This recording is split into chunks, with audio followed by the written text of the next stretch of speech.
Bhagavad Gita Bite Size Learning Episode 43 Sankhya Yoga Shloka 20 and 21. Question: Who am I? In the last episode, we discussed that the soul is neither a slayer nor can be slain. But the reference to context is war. Sri Krishna uses the term slaying. In a modern day context, we should take the reference to karma or job we perform.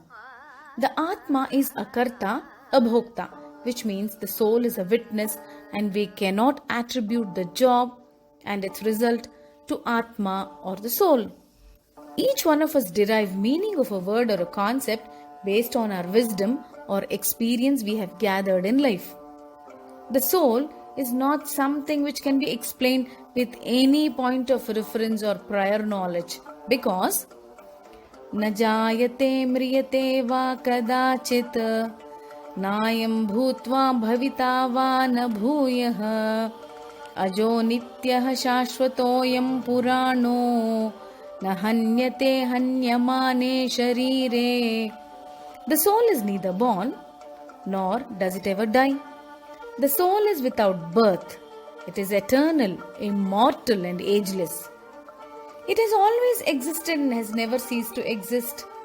Always young and yet ancient, the soul continues to live even after the death of the human body.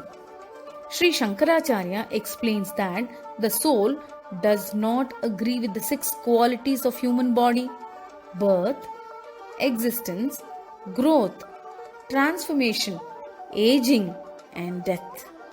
All these do not apply to the soul.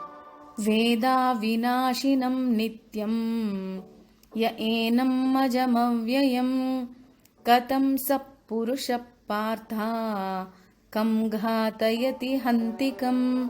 O Partha, one who understands the eternal fact that the soul is imperishable, eternal, unborn and unchanging, how can he actually cause death or kill?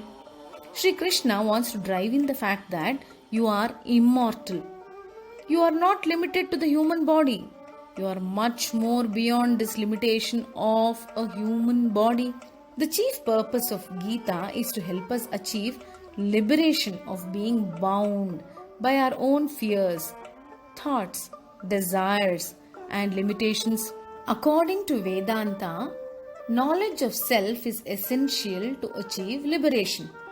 Indeed, self-knowledge can be regarded as synonymous with moksha. It is said that our true nature is being unlimited, perfect and complete. Unfortunately, we fail to believe this. Instead, we regard ourselves as embodied entities with multiple limitations who are doomed to grow old and ultimately die. Let me give a practical example. Once, a disciple asked his guru, "Why do we need the human body if the soul is limitless and perfect?" The guru smiled and said, "I am thirsty. Please get me some water." The disciple ran in quickly, brought a glass of water. The guru smiled and said, "I asked for water, not a glass. Why did you bring me a glass?" The disciple understood immediately. The human body is an essential embodiment for the soul to perform his or her duties in this world. Thank you for watching. Meet you soon.